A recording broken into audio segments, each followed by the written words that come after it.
Hey, in this video, we're going to be interviewing Grounds Crew. I'm Chris from Picks and Sticks Music Studio, and if you're new to this channel, we're an all things music channel, and we like to support our local artists and bands. If you want to see more videos like this, subscribe and hit the bell for notifications. And if you end up enjoying this video, hit the like button. Not only does this help the bands, this helps the channel and the bands as well. So I'm excited to welcome to the channel Grounds Crew. Let's get started by them introducing themselves. How you going? How you doing? My name's Chip Mattiford. I'm the lyricist, singer, and songwriter for Grounds Crew. And my name's Santiago, and I'm the bassist and backup vocalist for the Grounds Crew. Awesome. Well, I really appreciate you guys being with us. We normally have Scott Reeves, which is one of our moderators. He's actually has a gig tonight, so he was not able to join us. But feel free to ask questions in the comments, and we'll get the band will answer them and stuff like that. So let's start with the icebreaker question. So if you could write a song for a movie, what movie would it be? And it can be a movie that's already been released or whatever. Shoot. I don't know. I saw Shutter Island the other day, and I still don't understand the ending entirely, but I don't know. There's a vibe to that might be kind of cool, I guess, with like some organ or something, a little bit darker. But what about you? That's a good question. I mean, a lot of the stuff that I write is more cinematic anyway, so I'd probably say like a film like Lost in Translation, something like that. More of an electronic music vibe, with some beats behind it and some atmosphere, something like that. Cool. So let's. How did you guys come up with the name, the Grounds Crew? Well, so a couple years ago, for about a two and a half, 3 maybe season total, I worked fortunately on the Atlanta Braves Grounds Crew. And we were playing a couple shows, really getting started during my second year there. And at one point, we were playing a show at Jimmy Mac's on Canton Road near Kennesaw. And they were like, hey, you can't just be Chip, Chris, and Ricky anymore. You have to pick a name. So, I mean, one of our first original members, his name was Chris. He was on the Grounds Crew. Awesome singer, awesome songwriter. He's more so like classically almost opera trained. And him and I were both in the Grounds Crew, so all the good band names are taken. And it's like, shoot, man, what if we just go up there as Grounds Crew tonight? Do you guys totally hate that? And let's just say majority ruled, and it's just kind of stuck. We've been Grounds Crew ever since. We were the Grounds Crew, but now the is gone officially. Yeah, so 2 words. It was dropped. That's no longer there. Yeah, so don't call us that. We're Grounds Crew. And I always try, when I'm researching the bands and stuff, I'm like, is it the or is it not the? Like, no, we don't want to get lost in the abyss of the.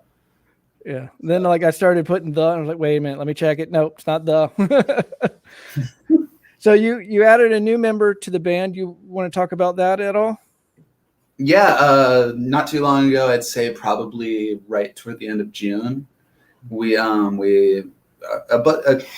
I've been good buddies with him for a little while.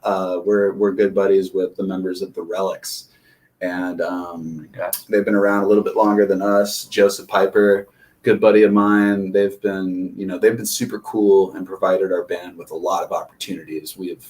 We've opened for them several times. One of the times that we opened for them was at Schoolhouse, the brewery in Marietta, and that's really where we got acquainted with that place, as well as the sound guy at the time who ran the sound for us, Patrick McCann. It's Pecan Pro on Instagram. But we've been buddies with them for a while, and circumstances just led to the fact that we needed a role filled for a couple obligation shows that we had booked. And Sean, incredible guitarist for the Relics. Also, I think he said he had a background in some type of metal band, something along those lines. So even though we're a little bit heavier, it's I feel like if you can keep up with that style of music, then our stuff isn't the most intricate. So we asked him if he would be down to learn some of the songs for the shows that we had coming up, and he said not just yes, but hell yes. So that was really cool, and great sense. it's been great since, Yeah, and really made a lot of progress. He's one of the hardest workers I think I've met. Music or baseball or pretty much anywhere in my life, and he's actually at this point, it's been like a month and a half, something like that, and he's learned darn near like getting close to 20 of our songs. So we're fortunate to have him. Fill a role for us, and really, he's put a twist on our songs and added his own style, and I think it's gone a long way, and I'm really excited for these next couple of shows coming up with Sean. So yeah, I wish he could be on here tonight. He was in my last interview with the Relics. He's a real great guy, and he was a fun interview. He kept the interview going for sure. I bet he there's a couple little surprises, things that he's twinkled into our set list that aren't really like anything we've done before. So this next show is going to be pretty cool. Yeah, we're having a lot of fun. Practices have been a lot of fun. Good vibes. We get along, but we also work hard, and that's important. Cool. I mean, there's been a lot of progress, but at the same time, I mean, I feel like we're playing all the same songs, but there's a little bit of a different bounce to some of the tracks that I think is something that, when you introduce a different musician with the background he has a lot of he understands how to write really well. He has kind of instinctive changes to the dynamics of our tracks in the middle of them that we hadn't thought of, and those kind of things I think are starting to really kind of energize us when we're practicing. So nice. We're doing that at the live shows, and then obviously take that energy to the studio whenever we go back. Yeah. All right. Does this mean anything to you guys, or is that somebody? Oh yeah, no, totally. That's she's here now, but a friend in Texas. Yeah. What's that? Is that? I don't want to get it wrong. Is that A&M? I have my flag back here because I went to A&M for my undergrad. Okay.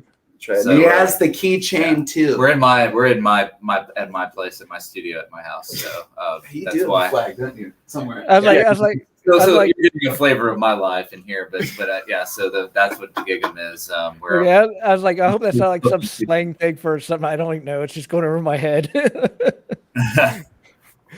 No, it's a Texas thing. I've never done that. You were talking about when you came up with the name, and one of my questions was, what was one of the first gigs you played as the Grounds Crew? I guess, is that the first one you played, I guess, as the Grounds Crew, or? That was the first one that we played under the name Grounds Crew. Yeah. But as far as current members, the first one we played was Guston's, I think. The first one we played as a trio. The first time, well, we had been a trio, but the first time, like the first one I jumped onto, right? Yeah, I'm calling that the first one. Yeah, that was like in the summer of 2018.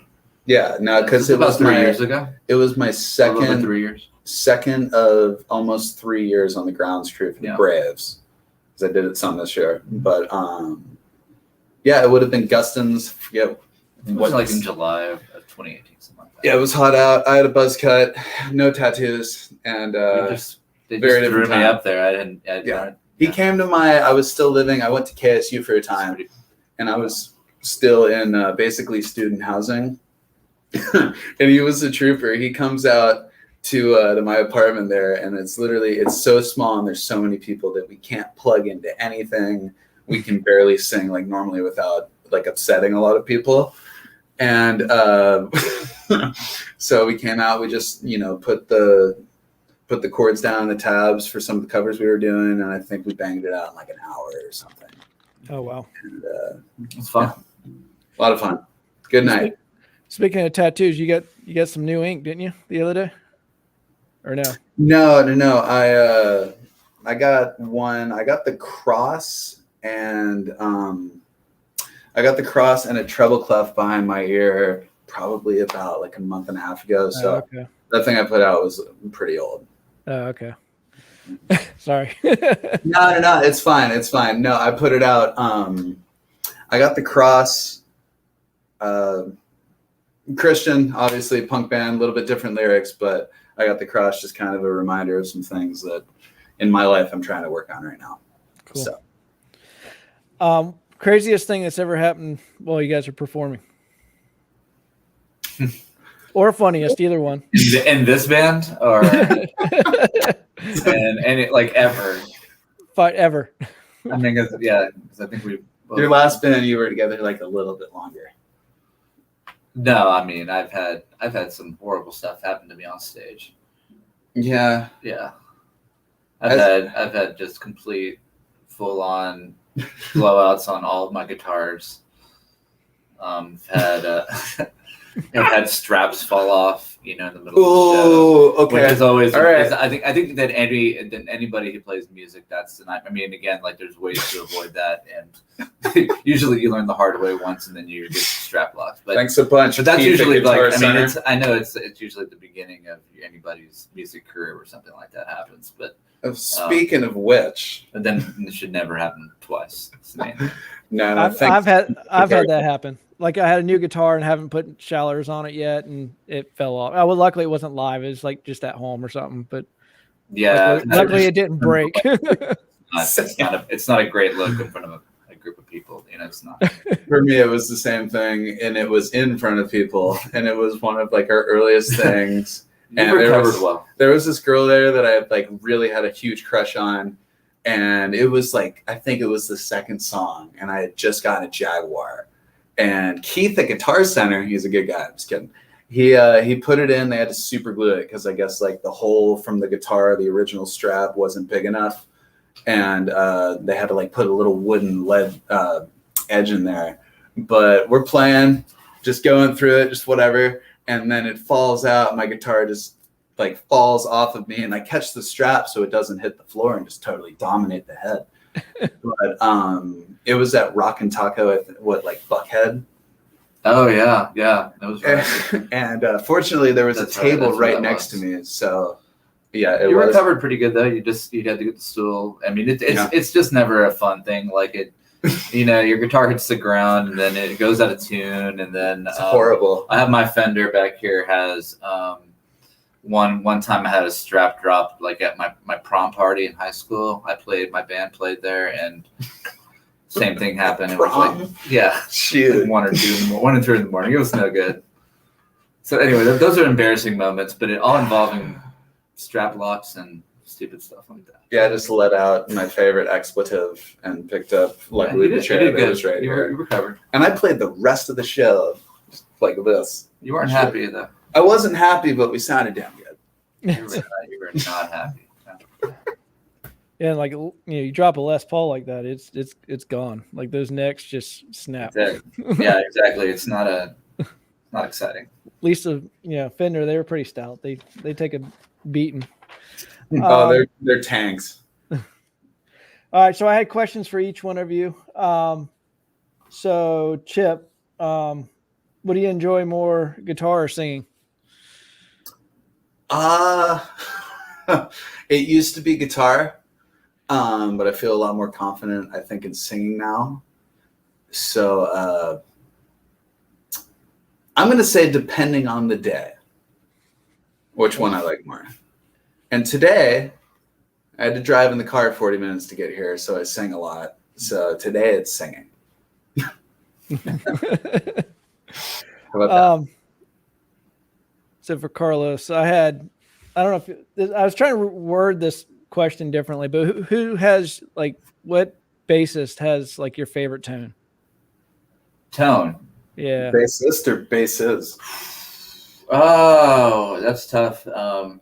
Because I mean, I have probably like when it comes to bass, like I played guitar my whole life, so like I started playing bass about 3 years ago with this band. And I went back and just started listening to a lot of the same music I listened to when I was younger, but from a completely different perspective. I'm listening to the bassist, seeing like because these are the bands that I liked when I was growing up. Particularly, I think from a bass standpoint, it's probably listening to some Radiohead, and then I was listening to 311, which is a band that I listened to a ton.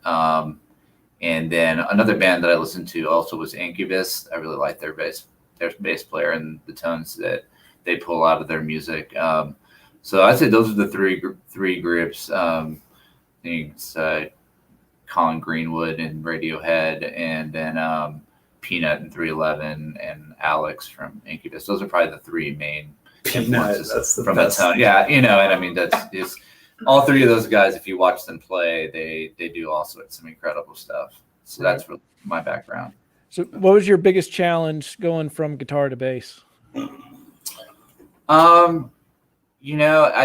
I think just completely changing my mindset of like what my objective is on stage. I mean, you go from being, driving melodies or trying to really be upfront a majority of the time to really trying to set a mood, a vibe, and kind of make sure that where the songs need to be thinner and allow Chip to feature more, that I back down.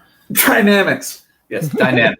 In other words, dynamics. Yes, understanding bass dynamics, knowing when your presence needs to be felt, learning how to record in the studio. After doing guitar, I mean, basically, I'm lucky. The guys at Space Jockey are really helped coach me along the first few times in the studio. So from there, I've had a better idea of how I want to shape my tone for future recordings. But yeah. So and I guess you adventure. I mean, I do like. I will say that after playing bass for now for almost 3 years, it's something I wish I would have done a lot longer ago. I mean, I would have fiddled around with it on some of my own recordings, but never like this. So I mean, thanks to Chip and Ricky and now Sean, everybody kind of helping as I learned to the instrument. I think I'm fortunate to have some good coaches around me, and now I think it's starting to feel comfortable finally on it, and looking forward to the shows coming up. And credit where credit's due, vocals. This guy. Oh yeah, awesome. I mean, the other night, every time we play, it gets because neither of us.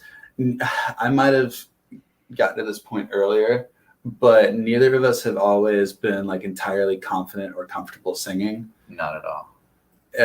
I mean, I can't speak for you, but absolutely no, it's absolutely zero. That was not. I didn't have to do that. It was very rare where I would make an appearance on a microphone. It started very, very recently, all things considered, for both of us. And before that, my only real experience singing was I played drums in the praise and worship band at Emmanuel College when I went there. And as part of that, like we had to sing in the choir at the Tuesday service, Convocation. And so, I mean, I just pretty much went up there. I was like, all right, there's 20 people around me. I don't really have to like do this. But outside of that, I mean, singing alone in my room when no one was watching. I mean, that was about it. So shower. Yeah, I mean, I sound incredible in the shower. Everybody does, man. Like even better than I do. Like now that I've been doing this, acoustics are really good. Oh, that's incredible. It's the reverb. You can't hear your notes. You can't replicate it. You can't do it. So I had I had a question for Sean, but he's not here, obviously. But I'll let you guys answer it. What do you think he's more naturally talented at, drums or guitar? Basketball. Seriously? I have no idea. He's a hell of a guitar player. I mean, yeah. I think it's been he's a wealth of knowledge and a incredible talent, and somebody that I think has this can pretty much probably play all of our. I mean, I'm sure he can play my instrument pretty darn well as well. So like to me, I think I've seen both, and I think to me it's incredible how quickly he's just picked up our songs and then made them better in so many ways, and then also just listening to him play guitar. Just even we get to, we like to play. We like to switch instruments and play around a little bit when we're hanging out. So we kind of each get to hear. I'm not going to hear me on the drums, but not yet. We pop around. That's coming, right? Yeah, no, I'd say, honestly, that's a tough call because, I think that but from what I've heard him playing guitar, he's an incredible guitar player. He's really good guitar player. There was the other night, I think it was like 2 or 3 nights ago at practice, we learned a song called Flash in the Pan from our last album. And we seriously, we listened to it once and then we played it once to start learning it. And he was like, all right, give me your guitar and play the drum part for this. And he literally, he nailed the entire song on guitar after hearing it twice. Because I don't write a lot of riffs, but this is more, this one isn't just power chords. And he went out and he got my guitar and he played it note for note while I was playing drums. And I was like, geez, man, that's wow. So I don't know. He's amazing at both. In the last 30 minutes of practice, we're starting to call it class, because he's literally he sits down with a whiteboard or a piece of paper and a pencil, and he charts out all this crazy music theory stuff, circle of fifths, things that I didn't learn in high school band. And it's a lot of crazy stuff that I don't think either of us have ever. Yeah, I think it's just good because I think, we all at some point want to get, see what level we can take things to. And I think that if you are willing to learn from each other, and again, each one of us comes from different musical backgrounds, different experience levels. And again, I didn't have the classical background. I did, very minimal amount of theory when I first learned how to play guitar. So, but I think that it's really important that we're all able to speak to each other at a good level and talk about how we want to arrange songs, and also make sure that we're expanding the full width of possibilities that we have on any song that we're writing. So, I think that's always better to be open to learning and willing to really work with the strengths of each person in the group. Right. That's awesome. Sounds like he brings a lot of dynamics to the table. Exciting stuff.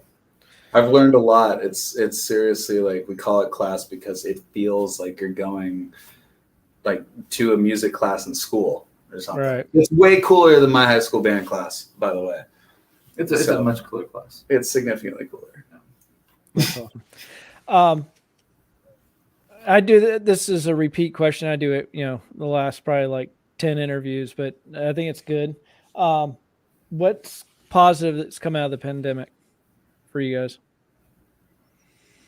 Musically.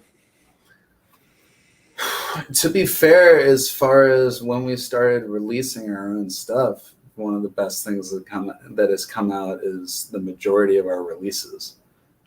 So this started March of 20, I think, that week of 9th or 10th, and before that so that was March, so February or January, February. So 2 months before that is when we put out Jailbird, right? So our first official non-SoundCloud release was would have been January of that year. Yeah, I think we really dialed in as far as songwriting and making sure that we for the Firestarter album that we took our time and really put together the kind of album we wanted to put together with the right team, working with the right team on the right time frame. And I think that the pandemic really allowed us to kind of hunker down, and we kind of, we didn't have we were, not that we of course loved playing live, but there wasn't really that option. So we decided that, there's no reason for us to not really fully take advantage of all this time that we have available. And, Chip, Ricky, and myself, we we took it that entire time and worked really hard and put together the Firestarter album. Chip and I did an acoustic album here at my house, just right here. We did here from the beginning. We were like, let's make sure that we're continuing to play, and that we continue to make sure that we're constantly writing and not disconnect, because of course you have the, of course we're not playing live, but we did, we hunkered down, we podded up basically our band, pretty much was a pod from the beginning. So you have your bubble and you try to make sure that everybody just stays safe there. Right. And, I think we were able to put out the album in December of last year. And we've, as things have continued, we've been fortunate to play some live shows here and there, and, looking forward to coming back on Friday. But, I think for the time period that we were not able to play, I think we really focused on, for me, I just, focused on really trying to take that time to get better on my music, my instrument. Chip was doing the same thing. Ricky was doing the same thing, so it's just, I don't think we slowed down. I mean, I think that it was also, it makes it, you really, really miss playing live. And we were able to, fortunately, beginning in, really January of this last year, get back out there. Yeah, I think through this entire thing, we've probably missed at most out of 2 practices a week, maybe like a month combined or something. Try to stay consistent. Yeah, I mean, like earlier on, there was a situation where, Ricky's, our old drummer's girlfriend was maybe exposed to someone, so we took 14 days off just to be safe, even though all of us felt fine. And I actually had COVID, so that was the other 2-week period. But fortunately, that was in between a run of a couple shows. So, if there was a time to get it, that was it. But I mean, shoot, out of a year and a half, we've been going pretty much constantly, whether it's just rehearsing, writing, recording videos. I mean, we've done 2 music videos during this time. Yeah, we were able to do, because most, we're like, all right, we can just. Yeah, we can go to the middle of the field. As long as we keep potting up and make sure that we're watching out for each other and not putting ourselves at risk. In the last music video, even with people that weren't part of our pod, an old friend of ours who shot it, we were still, we were out in the middle of a big field, and everyone felt pretty good about it. So, we've gone pretty much nonstop as far as I'm concerned. Yeah, everyone's worked real hard. So. That's awesome. That's actually a good segue to start talking about music. If anybody in here wants to ask questions to the band, just put them in the chat, and we'll get those answered. So let's talk a little bit about, briefly, let's talk about your writing process. And I'm sure now with Sean in the band, I'm sure that process is probably going to be changing a little bit. But yeah. Yeah, no, with Sean, I'm sure it will. And to be fair, that's already shown some in the songs that we've been learning. But honestly, with the couple shows that we have coming up between Friday at Schoolhouse, and then we have September 18th, we're playing at Masquerade. But the only real focus right now has been learning those songs and learning the show that we're about to play. So we haven't really tapped in much at all with the writing process, other than, hey, I think maybe the bridge is halftime or something on a song that was already written. But I mean, I guess my writing process, it's all I need is pretty much like a spark. The first album that we put out, Letters, we recorded in our own homes. We all have some equivalency of a home studio. We're in his right now, but our old drummer Ricky had a bunch of, the microphone, the board, pretty much all the essentials to record his drums. And then I have, microphones, guitars, GarageBand at my place. So that first album, it marks the beginning of this band, which was right after I got out of a relationship that lasted for a couple years and really did quite a number on me. And it was during a whole transition in my life from basically baseball player to perhaps college student to musician. And it was also around the same time that I really made the connection between expressing emotions and expressing yourself and doing that through music, and realizing how much of a healing thing and a therapeutic thing that could be. So a solid bit of the songs have stemmed from some type of pain or end of a relationship or a problem with a friend or something that even a friend has gone through. So all I really need to get going for myself is a spark or two, which it's happened while I was working overnight at a gas station. It's happened while I've gotten up to go to the bathroom in the middle of the night. It's just when you're thinking about things, the way my mind works is sometimes it just turns into lines and everything. And once in a while I have one where I don't know if it's egotistical, but I'll have a line once in a while where I'm like, dude, I need to write that down on the phone or on the notes section the notes section of my phone, and take that, and a lot of times we'll jam and record it, and there's some type of musical thing that sticks out, and try to pair it up. At some point it all goes together. So what typically is it lyrics first, or do you riffs first, or just varies depending on the song? And it's been a pretty decent mix. When we practice the first in any formation of this band, the first thing we've always done, everyone's tuning up, but then someone will start playing something, whether it's him on bass or Ricky or Sean before with some type of drum beat. Someone will start something and we'll fall in. And sometimes we make the mistake by not doing this, but a lot of times someone will put their iPhone down, we'll do voice memo, and we'll jam. And we're not covering anything. We're not starting with like Whole Lot of Love by Led Zeppelin or whatever and taking it in our own direction. But usually there's a lot of times there's like a 30-second part in there. And the rest of it's good, but there's usually like a 30-second to a minute part that's really, really tight and sounds like we've played it before.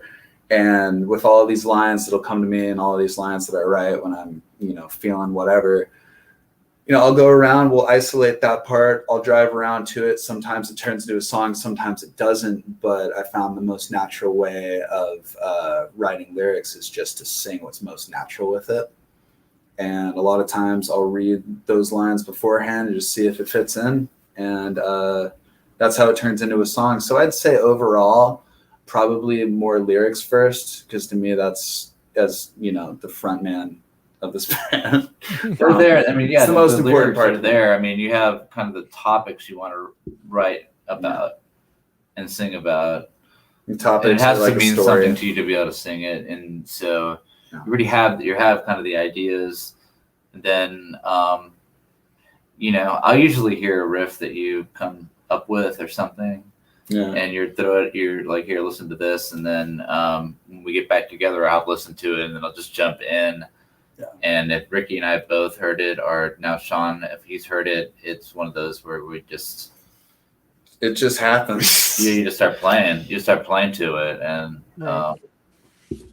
we all know how to speak to. We've even been playing with Sean to the point that we all know that we know how to speak to each other musically, to where we really feel when we're doing these jams where it's about to go, or where whatever instrument is taking us. Some good telepathy going already, which is good. It just has to. There's a lot of things that, especially when you're feeling out, a new band member, you have to kind of just let things go. And then if everybody starts kind of just going into, next thing you know, we're like, really into a groove you don't remember you've been playing for 3 minutes, and then that's how you kind of know you got something good. And then luckily, hopefully you hit record, and then we go back and we're like, what was that? And maybe it's good, maybe it's not. If it's good, then we've made that mistake. Maybe revisit it again sometime. Or how many good things do you have, and then you're like the next time you get back together, you're like, oh crap, what was that? Yeah. More often than not, we've made the mistake plenty of times where I'd say some of the coolest stuff we've done, we were like, hey, was anyone recording that? And it's like, shoot, man. There's some stuff that, I mean, and that's probably true for every band ever, that you have played with everybody there that wasn't captured, that you're like, that's only going to happen one time. You just accept that. But you can't recreate it a lot. And then sometimes somebody will remember at least a fragment of it, and you can bring it back, and it may not ever be that exact same moment, but but it may be, if it's a cool riff, then I mean, again, you can make something out of it. We have a song called "Just Again" that it's and I really like that riff. I enjoy playing that song. Lyrically, it means a lot to me. But the original version, I don't have it anywhere.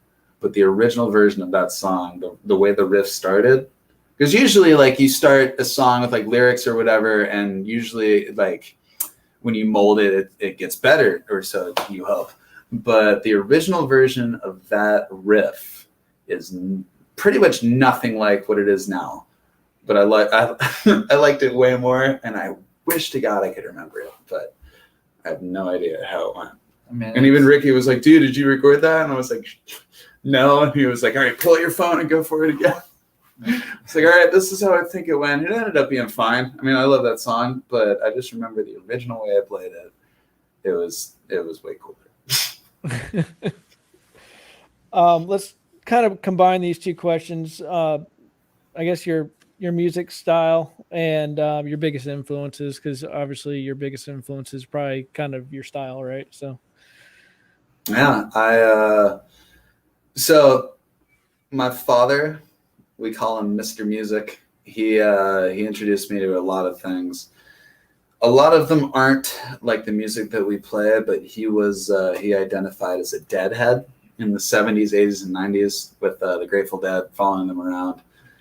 And so he introduced me to them, everyone from them to Led Zeppelin, to Pink Floyd, to even, I mean, Carlos Santana, Steely Dan, things all over the map.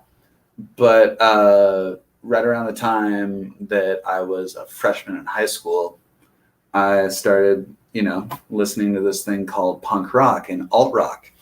And, not nearly the instrumental side behind it. There's not nearly as many solos or like bass breakdowns or anything like that you would find in a band like Led Zeppelin or with Jimi Hendrix or whatever. But what stuck out to me with that way more than those awesome guitar solos and instrumentals was the lyrics behind it. And because of that, I remember thinking in 2003 or 4 when American Idiot came out, I was like 9 or 10 years old. So we were in the summer, we were going to the pool, doing all that stuff. And I just remember everyone listening to Green Day and Blink-182. And I was just like, if these guys are wearing makeup, what the hell's going on? Like, where's the guitar solo? Because I'm used to, at this point in my life as a 10-year-old, I'm used to Dazed and Confused, the live version by Led Zeppelin, Touch of Grey, FM by Steely Dan, all of this stuff. So I didn't really understand what was going on until, I really started, now I was 14, but really started to grow up just a little bit, to start growing up. And once I really understood that connection between lyrics and music and expressing yourself, none of this really made sense until that. So my inspirations would be Alkaline Trio, all those bands I listed earlier for different reasons. Love Blink-182, Green Day, My Chemical Romance. There's a band called Assuming We Survive. The Damned Things, love Dan Andriano, and lately I've been getting into some Offspring and Ozzy Osbourne. So, what about you? Because I have 10. Oh man, where's your list? This guy showed up here with this is a list. Speaking of Ozzy Osbourne, what did you think of the Post Malone and Ozzy Osbourne song? Nah, I don't want to talk about it. No.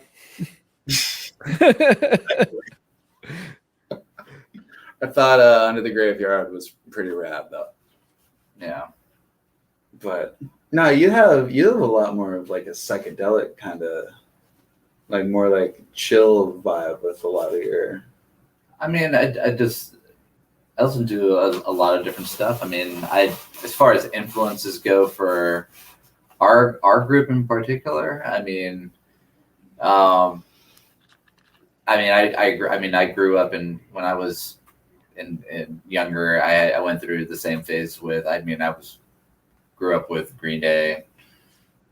I mean, Blink was out. Everybody, I kind of my band that I played with in college, the drummer and the bassist and I used to play. Like we played in more of an acoustic rock band, and so our music wasn't all too heavy. But the three of us we would get together and we'd play Rage Against the Machine songs, and we'd play Tool songs. We played just a bunch of heavy stuff. So, like, I kind of like, to me, for this band, I think I'm drawing back on some of the stuff that I listened to back then, where I never thought I'd be playing bass doing it, but I remember being all about it at that time. So, and we would jam. So I do have some experience playing some of the similar type music that we're playing now, but I mean, I also have a whole nother, I'm heavily influenced by electronic music as well.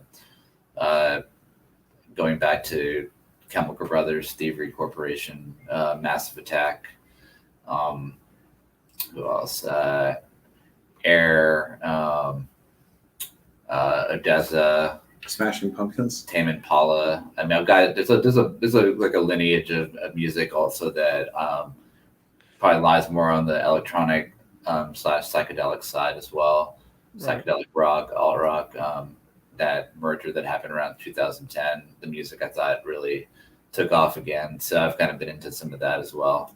But that's more of just, I mean, I think that probably plays a little more into some other things that I work on, but not this project necessarily. But I do, as far as from the bass side of it, there's some sounds maybe in the tones that that I'm using every now and then maybe go into a fuller, more synth sound, but they're still in the punk rock vein. I don't know what I'm saying. And so there's been plenty of punk rock bands that have done some of that already. Right, right. Oh yeah. Yeah. What was your favorite song to write? Favorite song to write? So far, or most rememberable song writing it?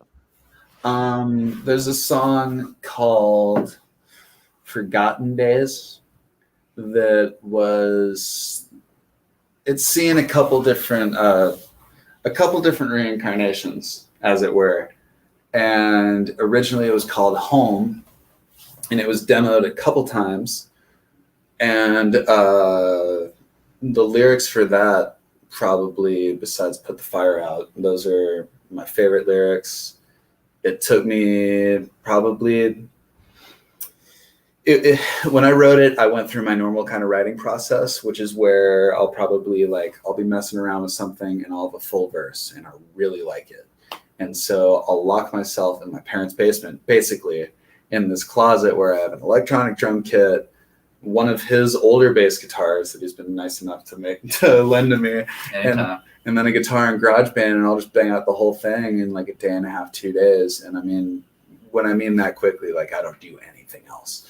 And for that song, that was probably, as far as experimenting with everything from the chorus and the harmonies on there to the opening guitar part to how it, there's a staccato ending that we play live that was originally demoed that way. And then also for another reason, when we recorded at the time, Cocoa Break Studios in Woodstock. They're called Space Jockey now, but Ben, Cato, and Jeremy Nichols, they were the producers there. And we had this whole outro part of it. And we just pretty much, when Ricky laid down the drums, the whole plan was that the song would end and it would be fluid. So the song would end and then it would keep going, and he would basically keep up with the same type of rhythm that he did, but add different fills and whatever. And then to just like when we recorded it, the plan was just to go super long with it so that at some point it could fade out, but we would have enough stuff, like enough drumming to fill in the rest. And it sounded really cool, but we didn't have enough going on to fill the space there, because there was one drum fill that Ricky did toward the end of it that really made sense to kind of end the song at, or something. And we weren't at the studio or anything, but Jeremy, when we were sending mixes back and forth, he was like, "Hey, I hear something here at the end," just to kind of fill it out, because I mean, honestly, if we didn't add what I'm about to say, if we didn't add it there, it would have basically just been the same riff over and over again for about like 30 seconds. So like way too long. And I was like, yeah, man, whatever you hear, that would be cool to hear it. So he laid it down, and it's this super cool, like, I don't know if it's a wah pedal or whatever, but there's a lead guitar part over it that's like, and he laid all that down himself, and that was just really cool to hear someone else's take on a song of ours that wasn't at all there for the writing process. You know, only had maybe like a month of being even familiar with the song, laying something down that fit perfectly, and was very, very, I'm really happy with how it turned out, and I'm thankful that he did. So that song, Forgotten Days. That was fun. I mean, I think it's always good when you get a third party perspective on kind of like, not stuck to just us three every single time. Yeah, I mean, if you're doing this, I feel like if someone has an idea, it needs to be taken more as just an idea with the betterment of the song in mind, instead of criticism. Because when he talked to me about that idea, it wasn't, "Hey, this sucks and you need to add this." It was, "Hey, this is great. I really love what's going on here." But maybe if we add this part, it'll add, it'll strengthen it even more, add another layer. And I mean, even when we're writing songs together, when we're writing songs as a group or anything, if someone has an idea, let's try it. And we don't have to use it, but we'd be kidding ourselves and shooting ourselves in the foot if we didn't at least explore whoever's idea for something. I give it a more of a credits ending feel to it. Yes. They gave it a crescendo that was missing, because we wanted to really extend the part, but we were just like, and when we play it live, we tend to not do that. Maybe we will, sometime. At some point we will. I mean, we know just the heck of it, but there's a natural ending to the song as well. Yes. But in this one, we're just like, what? It's why not? And then he did a great job. Yeah, no, totally. So I'm glad that you were open. I think that's one thing where Chip could have been like, no, there's just not going to be anybody touching guitar on this song. This is how it's my song. It's my song, my only us. So you have to have a certain degree of like, cool, Right. Thank you for improving our song, Right. Yeah, you don't have to use it, but your idea, you're someone I trust musically. Exactly. Let's explore it. Yeah. Solid answer. That is valid. Yeah. What do you guys enjoy more, recording or performing? I thought this would be an easy one. They're both so satisfying, though. Like, recording's hard work, and it's very, very, very revealing. And especially as a singer, you feel very naked. But if you nail it, it's like, I can do this. But also, I mean, performing, all your buddies are there, all your friends are there. At some point, there have been people singing along to songs that I wrote when I was upset about something, and it's like a full circle thing. I don't know. Shit. I mean, I think performing is something that, like, when you have a good show and you have a good crowd and you have just a good evening, like that's not something that's replicable. I think because every one of those is so different. They're all different. I think the songs are the same, but they're different. I think with the studio, there's some replication to it. It's a lot of fun, but it's really, I mean, you're really working hard. I mean, and it's not, if you're really serious about doing it, it tests you as a musician. Yeah. Pushes your boundaries a little bit. And if you have good producers, like we've been fortunate to have, who will push you to, hey, we know you can do this, don't be just comfortable. That kind of thing. That's tough. It's tougher, but I mean, so overall, probably performing is more fun to me overall. But I think that, when you're talking about long-term effects of your work and hearing it on a record or something, the recording stuff is invaluable too. And you just learn a ton. So that's my biggest takeaway. I like having fun though too. I mean, I like to play. I mean, it really is. It's especially since we had to really slow it down a lot. Yeah, every show. Right as we were about to start playing a lot before the pandemic, so had to kind of put the brakes on everything that was that, and so we have spent a lot of time recording. I'll take it back. I'll say performing. I love recording, but I mean, if I had to rank them, I'll say performing, definitely, because you just get to let it out. I mean, you're still focusing on the songs and everything. There's still a purpose, but I don't know. There's, like you said, there's that element to performing. Anything can happen too. Anything. It's the same songs. It could be bad. We've played the same set list like 3 times, and in my mind, every single one of those shows was, for a plethora of reasons, very different. Yeah. Yeah, they're never the same. Not even close. So, do you guys have something coming out soon?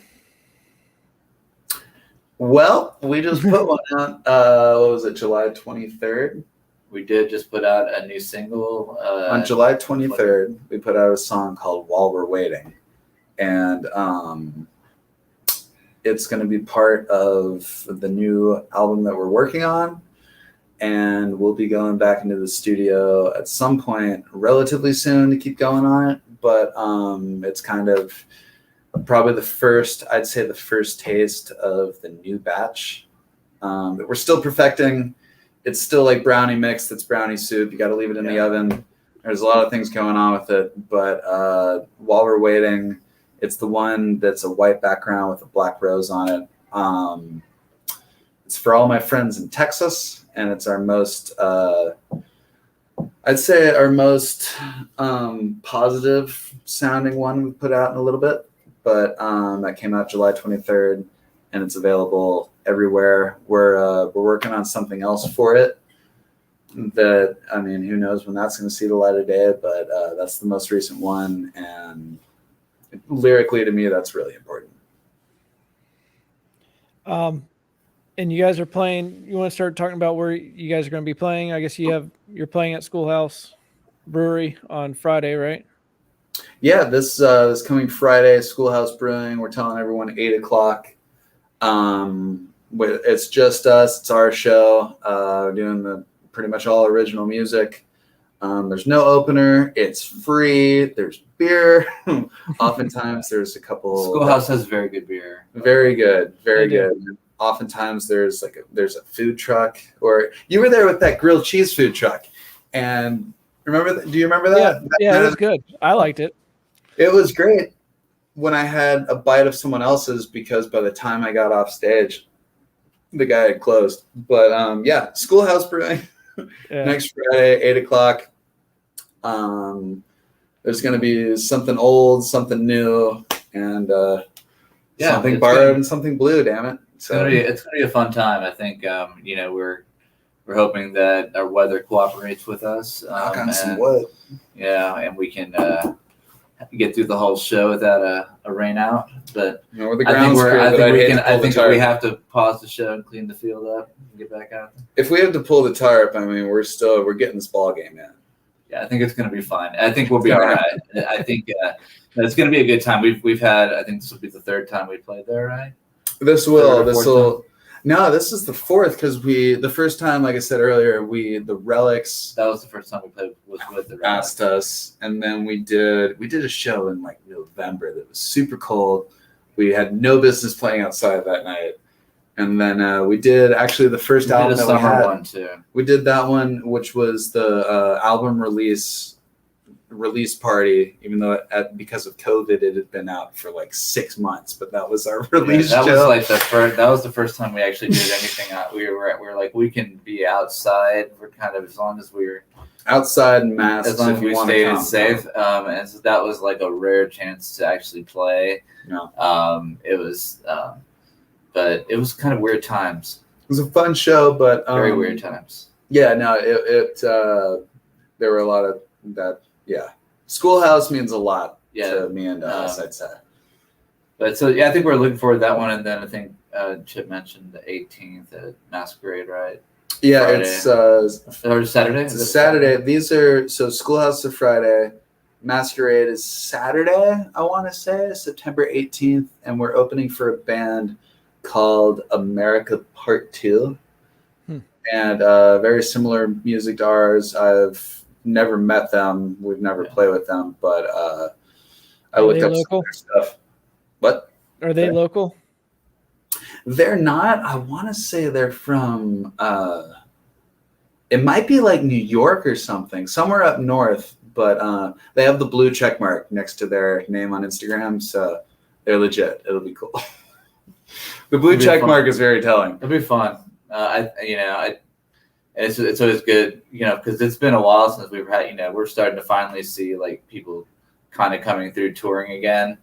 Obviously, we're trying to get through this next COVID situation, but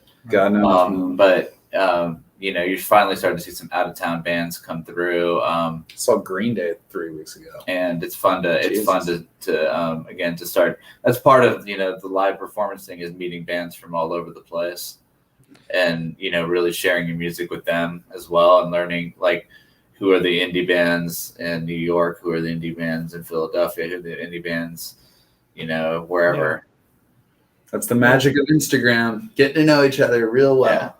Yeah. So speaking of Instagram, social media, where can people find you? So on Instagram, we're at Grounds Crew Band.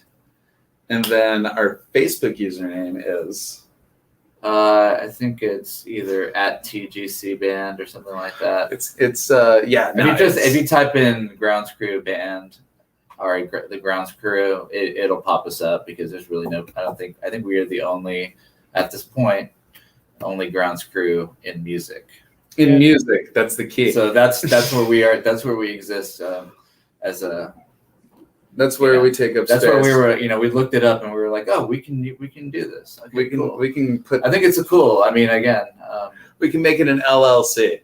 Yeah, so it'll be cool. Just block it off so that we can. Good stuff. No, and then we're also you can listen to us on whatever streaming platform that you enjoy music on. If you look down in the description, there's I put all the links down there. If I'm missing any, let me know, guys. Just kind of look, after, and I'll put some more in there. But I think I got them all. There's no Twitter. No Twitter. No Twitter. And there's no webpage either, right?